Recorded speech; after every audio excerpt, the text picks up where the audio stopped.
800 বছর এই পৃথিবীটা, আমাদের এই অঞ্চলটা মুসলমানরা স্বাধীন চালিয়েছে রাষ্ট্র। এই ভারতবর্ষ কত 800 বছর যদি আমাদের ধর্মে জোর জবরদস্তি থাকতো, আল্লাহর কসমে 800 বছরে ভারতবর্ষে একটাও হিন্দু পেতেন না। কই আমরা তো এটা করি নাই।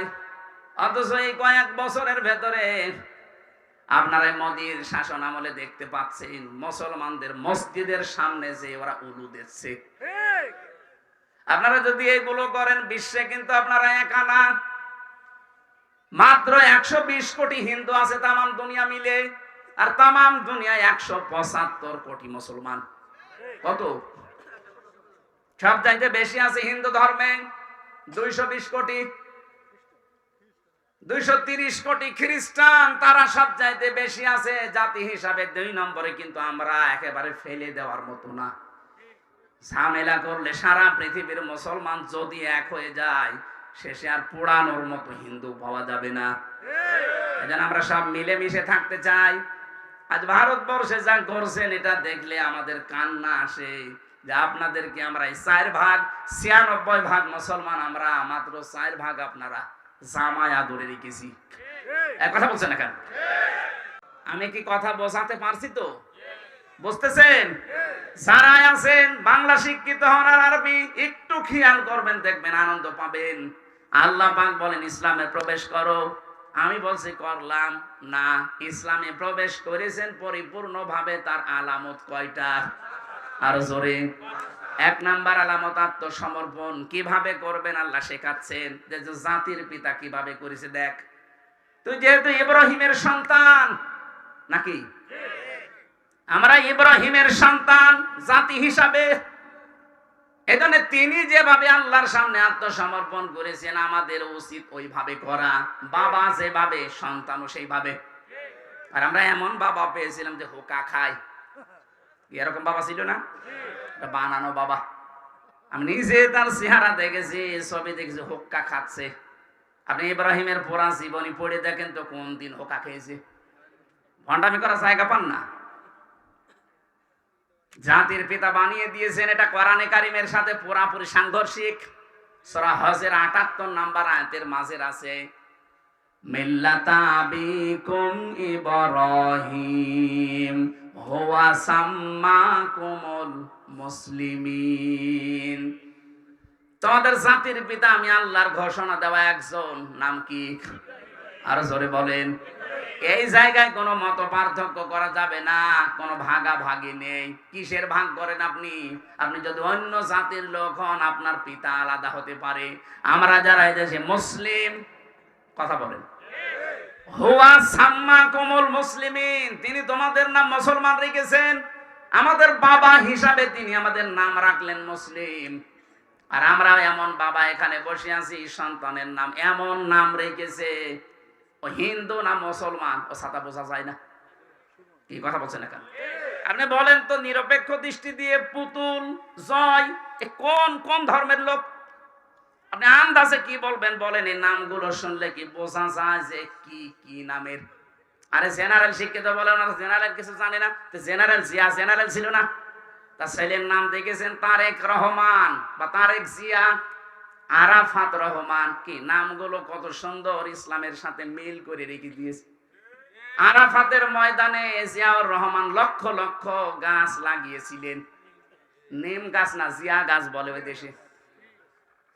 জিয়ার জীবনে যদি কিছুই কবুল না হয়, আমার তো মনে হয় আরাফাতে লক্ষ লক্ষ হাজিরা যে আশ্রয় নেয় এই গাছের নিচে। আমি নিজেও ছিলাম। কত মানুষ অন্তত মনের অশান্তি দোয়া করছে, আল্লাহ এই যে ছায়ার ব্যবস্থা যিনি করে দিলেন বাংলার জমিন থেকে এসে, তাকে তুমি শান্তি দিও। হাজিদের দোয়া আরাফাতের ময়দানে কবুল হবে না? আর আপনি কোথায় কি দোয়া করছেন? এমন নাম বাবা হিসাবে দায়িত্ব সন্তানের উপর আপনার 11টা। কয়টা? এখানে যারা বাবা আছেন, কয়টা দায়িত্ব পালন করলে বাবা হওয়া যায়? 11টা। কয়টা? আরো জোরে বলেন। 1 নম্বরে তার একটা সুন্দর অর্থবোধক নাম রাখা। যদি কারো নাম উল্টা পাল্টা রেখেও থাকেন, আজকে যিনি অতিথি হিসাবে দেখে কথা বললেন মাহবুবুর রহমান, রহমানের সবচাইতে প্রিয় বান্দা মাহবুবুর রহমান। এ শব্দের বাংলা অর্থ মাহবুব মানে প্রিয়। মাহবুব মানে কি? মানিরুজ্জামান একজনের নাম দেখলাম। মনির মানে আলো, জামান মানে এই যে এখন যা জামানা চলছে, জামানার আলো, এরকম একটা অর্থবোধক নাম রাখেন। আপনার নাম বাবা হিসাবে তো ভালোই নাম ছিল মুজিবুর রহমান, কিন্তু নামগুলো পরবর্তী প্রজন্ম এসে টিউলিপ, জয়, পুতুল, কি কি নাম রেখেছেন? একটা ভালো অর্থবোধক নাম রাখা যায়নি। এই জন্য ওনারা যাতে ভুল করেও থাকে, আমরা যারা বাবার সামনে হব বা হচ্ছি, এমন অর্থবোধক একটা নাম রাখবেন, কিয়ামতে আল্লাহ যখন কিছুই খুঁজে পাবে না, অন্তত নাম দেখে যেন মাফ করে দেয়। আর নাম রেখেছে ডেঞ্জার। আমি জেলখানায় অনেকগুলো মানুষের নাম এমন পেয়েছিলাম, ডেঞ্জার রাসু, ভয়ঙ্কর তাজ। আর একজন ছিল আমাদের উপরতলায়, ওনার নাম ছিল সুইডেন আসলাম। পরবর্তীতে ওনার জীবনী নিয়ে সিনেমা বানিয়েছে মান্নার, আসলাম ভাই। অনেক কাছে হুজুর কিছু জানে না, সব খবর আমার কাছে আছে। কি ডেঞ্জার মানুষ ছিল বলেন তো, যার নাম নিয়ে সিনেমা পর্যন্ত বানিয়েছে। দেখেছেন আসলাম ভাই সিনেমা দেখেছেন? আপনারা ধরো আল্লাহর ওলি, ওইসব লাইনের লোক না। ওনার জীবনী নিয়ে ওইটা বানিয়েছে। কি নাম, নামের আগে সুইডেন লাগিয়ে দিয়েছে। এজন্য নাম বাবা হিসাবে এমন একটা অর্থবোধক নাম আলেমদেরকে জিজ্ঞাসা করে রাখবেন, কিয়ামতে আল্লাহ যখন বিচারের কাঠগড়ায় দাঁড় করিয়ে দেখবে না, এর মাফ করার কিচ্ছু নেই, অন্তত নামটা দেখে যেন মাফ করে দেয়। কিয়ামতে আল্লাহ মরিয়ম এ নামে যখন ডাক দেবেন, লক্ষ লক্ষ মরিয়ম হাজির হয়ে যাবে। আল্লাহ পাক বলে, আমি এত মরিয়ম চাইনি, আমি চেয়েছি ঈসা নবীর মা মরিয়মকে। মরিয়ম নামের মেয়েরা বলবে, রব্বুল আলামিন তুমি তো ঈসা নবীর মা মরিয়ম ডাক দাওনি, বলেছো মরিয়ম। দুনিয়াতে তোমার হুকুম না মেনে একবার ভুল করেছি, আজকে তোমার এই হুকুমে সাড়া দিয়ে আমরা হাজির হয়ে গেছি। আল্লাহ পাক বলেন, আমার রহমতের জরিয়ায় জোশ পয়দা হয়ে গেছে, যা ঈসা নবীর মা মরিয়মের সাথে যার নামের মিল আছে, আমি আল্লাহ তাদেরকেও আজকে মাফ করে দিলাম। বাবা যারা আছেন অর্থবোধক নাম রাখবেন, কিন্তু আমি এটা আমার সাবজেক্ট না হলে ইঙ্গিত দিলাম। আমাদের নাম মুসলিম জাতির পিতা হিসাবে ইব্রাহিম নবী রেখেছিলেন। আল্লাহ পাক বলেন, তিনি ইন্তেকালের আগে তার সন্তানদেরকে ডাক দিলেন, এমনকি ইয়াকুব নবী, এই দুইজন নবীর আয়াত এটা, তারা দুইজন ডাক দিয়ে বলেছিলেন, ইয়া বুনাইয়া, হে আমার কলিজার টুকরা সন্তানেরা, ইন্নাল্লাহা আস্তাফা লাকুমুদ্দিন। ভালো করে শুনবেন, অবশ্যই আল্লাহ নির্বাচিত করেছেন, চয়ন করেছেন, পছন্দ করেছেন, তোমাদের জন্য মনোনীত করেছেন দিন হিসাবে। কি হিসাবে? কি দিন? কি না না, এখানে আল্লাহ বলেন লাকুমুদ্দিন, তোমাদের জন্য একটা দিন আল্লাহ নির্ধারিত করলেন, নির্বাচিত করলেন, পছন্দ করলেন, চয়ন করলেন। এখন এই যে নির্বাচিত যে দিনটা, আর কি সারা দুনিয়ায় এখন দিন আছে প্রায় ৪৫০০। কত দিন? মানে যদি ধর্ম বলেন তাহলে ৪৫০০ ধর্ম আছে এই দুনিয়ায়, তার ভেতরে ইসলাম একটা। আল্লাহ বলেন যে দিন হিসাবে যেটা মনোনীত করলাম সেটার নাম কি জানো? ইন্নাদ-দীনা ইনদাল্লাহিল ইসলাম। আমার কাছে মনোনীত একটাই ধর্ম আছে, তার নাম ইসলাম। আরো জোরে বলেন ইসলাম। আমাইয়াবতাগি গায়রাল ইসলামি দীনান ফালা ইয়াকবাল মিন। দুনিয়ায় যদি ইসলাম বাদ দিয়ে অন্য কোনো কিছু দিয়ে কেউ আল্লাহর কাছে যেতে চায়, ওর জীবনের কোনো কিছু কবুল হচ্ছে না, হবে না। এজন্য ধর্ম ভীরু যারা আসে, যে ধর্মের লোক হোক, আজ হিন্দু, বৌদ্ধ, খ্রিস্টান, বিভিন্ন দেশে বিভিন্ন ধর্ম যারা পালন করছে, এমনকি এটা রেকর্ড হচ্ছে, কালকে ছড়িয়ে যাবে সারা পৃথিবীতে। আমি আহ্বান জানাবো আপনাকে, আমি ইসলাম ধর্ম গ্রহণ করার জন্য বলছি না, কিন্তু ইসলাম গ্রহণ করা যায় যেটা পড়লে আপনি কোরআনটা একটু পড়েন, ইংরেজিতেই পড়েন, উর্দুতে পড়েন, ফার্সিতে পড়েন, হিন্দিতে পড়েন, ৪৫০০ ভাষায় এই কোরআন এখন রূপান্তরিত করা আছে, ব্যাখ্যা করা আছে। আমি আহ্বান জানাচ্ছি অন্য ধর্মের লোকদেরকে, আপনি ইসলাম গ্রহণ করতে আমি বাধ্য করছি না, কারণ ইসলামে জোর জবরদস্তি লা ইকরাহা ফিদ্দীন। আমাদের দিন যেটা ইসলাম, এখানে কোনো জবরদস্তি নেই, কোনো বাড়াবাড়ি নেই। আপনাদের আমরা বলছি আপনি একটু মেনে নেন, একটু পড়েন কোরআনটা, আরবিতে পড়েন আর ইংরেজিতে পড়েন। পুরাটা একবার যদি আপনি শেষ করেন, আর যদি মানুষ হয়ে থাকেন, মানবতা একটু কাজ করে বিবেক, আপনি দেখবেন মুসলমান না হয়ে পারবেন না। কারণ দুনিয়াতে একটাই শান্তির ধর্ম আছে। 800 বছর এই পৃথিবীটা, আমাদের এই অঞ্চলটা মুসলমানরা স্বাধীন চালিয়েছে রাষ্ট্র, এই ভারতবর্ষ। কত 800 বছর যদি আমাদের ধর্মে জোর জবরদস্তি থাকতো, আল্লাহর কসমে 800 বছরে ভারতবর্ষে একটাও হিন্দু পেতেন না। কই আমরা তো এটা করি নাই। অথচ এই কয়েক বছরের ভেতরে আপনারা মোদির শাসন আমলে দেখতে পাচ্ছেন মুসলমানদের মসজিদের সামনে যে ওরা উলু দিচ্ছে। আপনারা যদি এগুলো করেন, বিশ্বে কিন্তু আপনারা একা না। মাত্র 120 কোটি হিন্দু আছে তামাম দুনিয়া মিলে, আর তামাম দুনিয়ায় 175 কোটি মুসলমান। কত? সব চাইতে বেশি আছে হিন্দু ধর্মে 220 কোটি।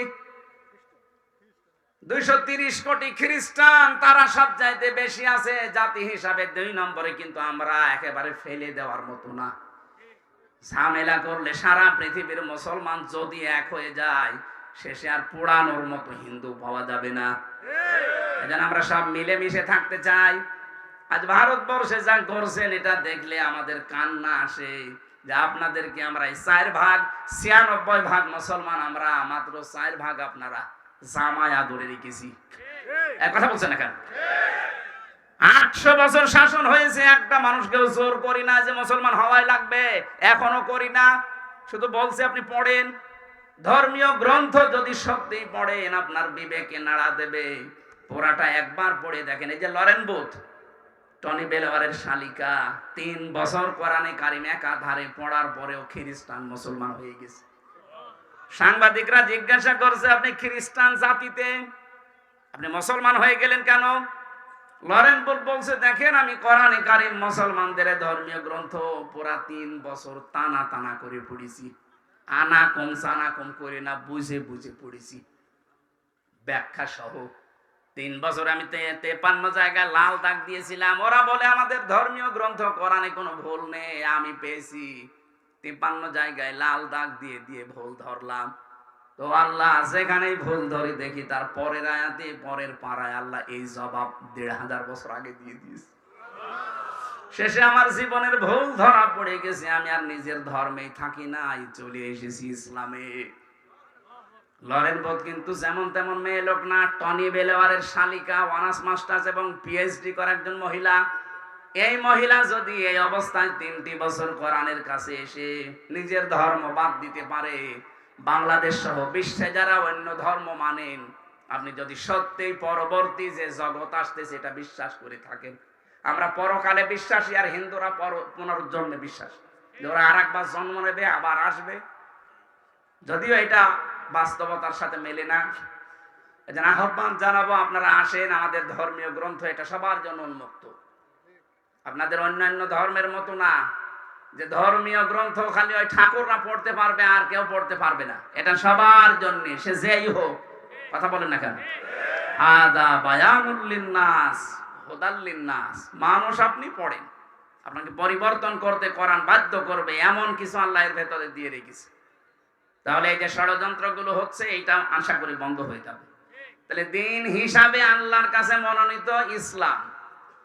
ইসলাম বাদ দিয়ে অন্য কোন নিয়ম নীতি দিয়ে আল্লাহকে রাজি করা যাবে না। 4500 ধর্মের কোন ধর্ম আল্লাহর কাছে গ্রহণযোগ্য না, শুধু ইসলাম বাদ দিয়ে। সুতরাং যারা ইসলাম পেয়েছি, ইসলাম মানি, বলেন আলহামদুলিল্লাহ।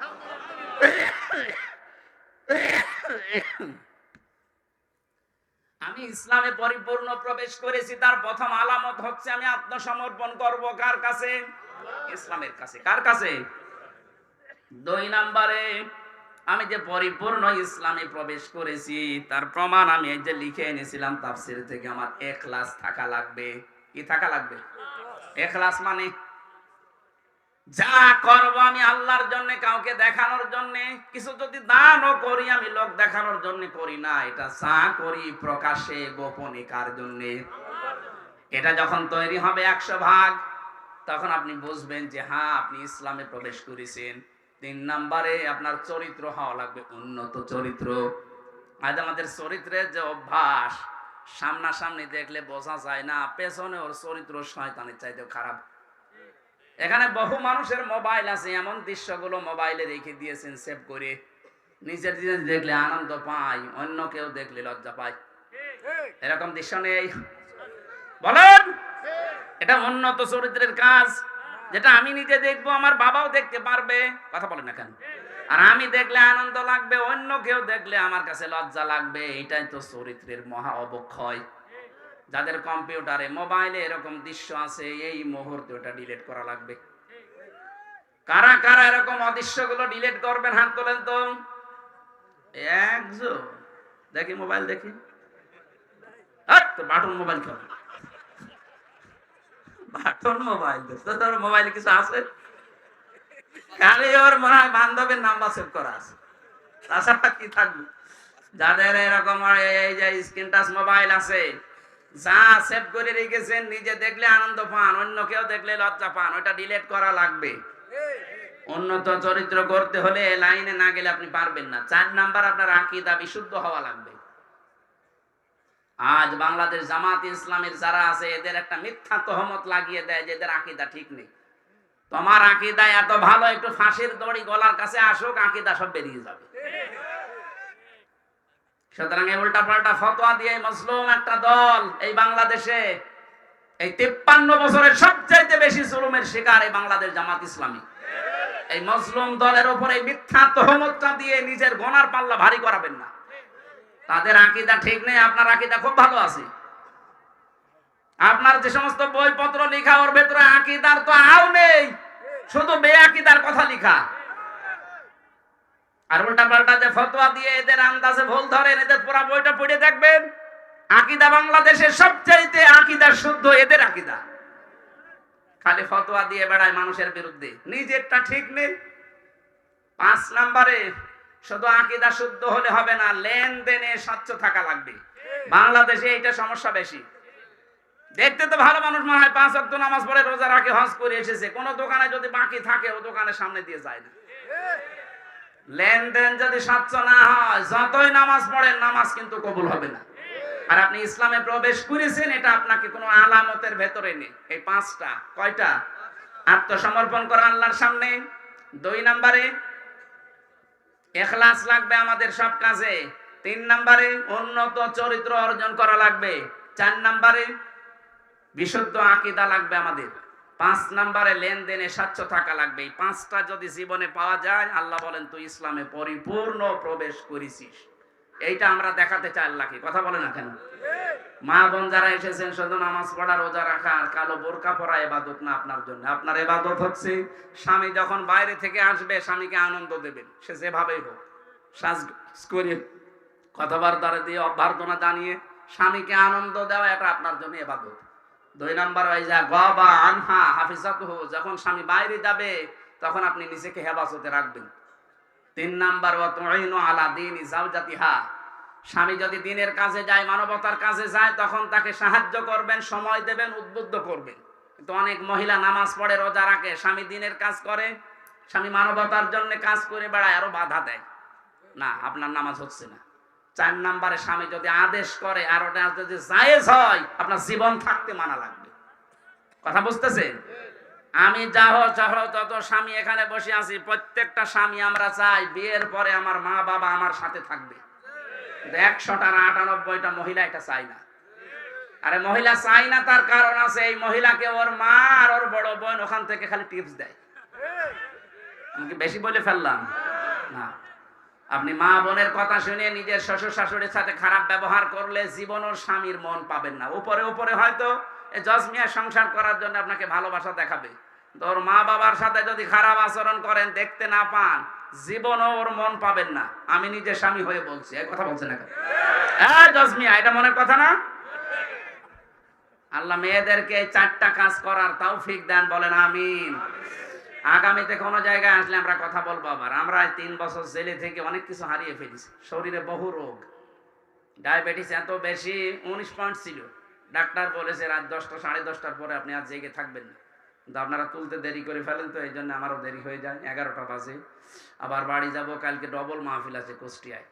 আজকের মতো শেষ করে আগামীতে এই সোনারগাঁও, এরপরে কাঞ্চন, আরো কোথায় কোথায় নেওয়ার কথা আছে, যেখানে আসবো কথা বলবো ইনশাল্লাহ। আল্লাহুম্মা আমিন। এই আমার কারাগারে বসে লিখিত বই আছে, ওই গেটে আছে গাড়িতে, এই কয়েকদিন আগে পাবলিশ করিস, যাওয়ার সময় নিয়েছি, সৃষ্টি জগৎ নিয়ে লিখা। লা ইলাহা ইল্লা আনতা সুবহানাকা ইন্নী কুনতু মিনাজ জালিমিন। এই মোনাজাতটা বসে করেন, বসেন বসেন, আমরা মুসাফির মানুষ, দোয়া কবুল হবে আশা করছি, বসেন। রব্বানা যালামনা আনফুসানা ওয়া ইল্লাম তাগফির লানা ওয়া তারহামনা লানাকুনান্না মিনাল খাসিরিন। আল্লাহ তাআলা কোরআনে কারীম শোনার জন্য নারায়ণগঞ্জের রূপগঞ্জ বাগবেড়ে বাজারে হাজার হাজার বান্দা বান্দি আমরা রাত 11টা পর্যন্ত বসে আছি। আল্লাহ যেভাবে আরম্ভ করেছিলাম, সারা রাত বললে ওরা বাড়ি যেত না। কোরআন শোনার জন্য যে মানুষগুলো এত পাগল, এদেরকে তুমি ওমরের মতো হেদায়েত দিয়ে দাও।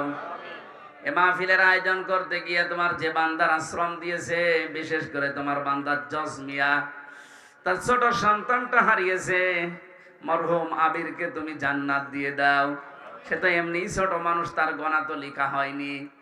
আল্লাহ তাআলা যাই করেছে, আল্লাহ তুমি তাকে মাফ করে জান্নাতুল ফেরদাউস দান করো। যত মানুষ এই মাহফিলের জন্য শ্রম দিয়েছে, ডাইরেক্ট ইনডাইরেক্ট, আল্লাহ যে যেইভাবে এগিয়েছে, তুমি তার রহমত, তোমার রহমত তার দিকে ওইভাবে এগিয়ে দাও। আমাদের প্রধান অতিথি জনাব মনিরুজ্জামান, আল্লাহ কাজী মনিরুজ্জামান মনিরকে তুমি বাংলার বীর মুক্তিযোদ্ধা ছিল, কবুল করে নাও।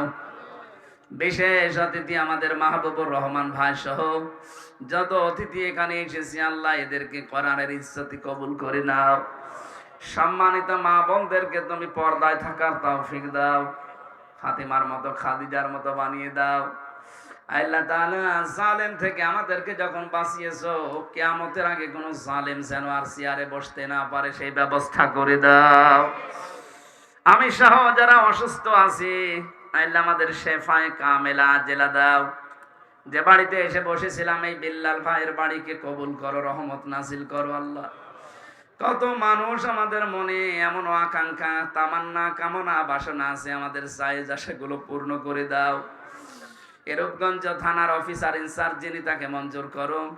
প্রশাসনের যে ভাইগুলো এসেছে, আল্লাহ তাআলা বাংলার মানুষের যে খারাপ ধারণা তাদের প্রতি, এই ধারণাটা উল্টিয়ে সুধারণা তাদের প্রতি এনে দাও। তাদের দায়িত্বগুলো ইবাদত হিসাবে কবুল করো। মা বাবা, স্ত্রী, পুত্র ছেড়ে যারা বাংলার বিভিন্ন প্রান্তে দায়িত্ব পালন করে, পুরাটা তুমি ইবাদত হিসাবে মেনে নাও। আগামীতে এই মাহফিলটা কোরআনের প্রচারের জন্য আরো বিশাল আকারে কবুল করে নাও। যত মানুষ কবরে আছে, আল্লাহ কবরবাসী গুলোকে তুমি জান্নাত দিয়ে দাও। বারাকাল্লাহু লানা ওয়া লাকুম ফিল কোরআনিল আযীম। আল্লাহ তাআলা তোমার বান্দার জন্য দোয়া চেয়েছি, আবে মোহাম্মদ মাসুম হাজী সাহেব, তোমার যুবক বান্দাকে কবুল করে নাও। শহীদ প্রেসিডেন্ট জিয়াউর রহমানের নামে দোয়া চেয়েছি, আল্লাহ তাকে কবরে মাফ করে দাও। তার ছোট সন্তানটা আরাফাত ভাই মারা গেছে, আল্লাহ কবরটাকে তুমি জান্নাত বানাও। আমার জেলখানার পার্টনার ছিল মিয়া নুরুদ্দিন অপু ভাই, অসুস্থ হয়ে সিঙ্গাপুরে চিকিৎসাধীন অবস্থায় আছে, আল্লাহ শেফায়ে কামেলা জেলা দিয়ে দাও। যত মানুষ অসুস্থ, যারাই দোয়া চেয়েছে, ম্যাডাম খালেদা জিয়ার নামে দোয়া চেয়েছে, তাকেও তুমি সুস্থতা দান করো। জনাব তারেক জিয়াকে আল্লাহ সহি সালামতে তার মাতৃভূমি বাংলাদেশে আবার তুমি এনে দাও। কখন কার কাছে আজরাইল আসে আমরা জানি না, যখনই আসবে যেন অন্তত একবার হলেও পড়তে পারি লা ইলাহা ইল্লাল্লাহ মুহাম্মাদুর রাসূলুল্লাহ। আসসালামু আলাইকুম। গেটে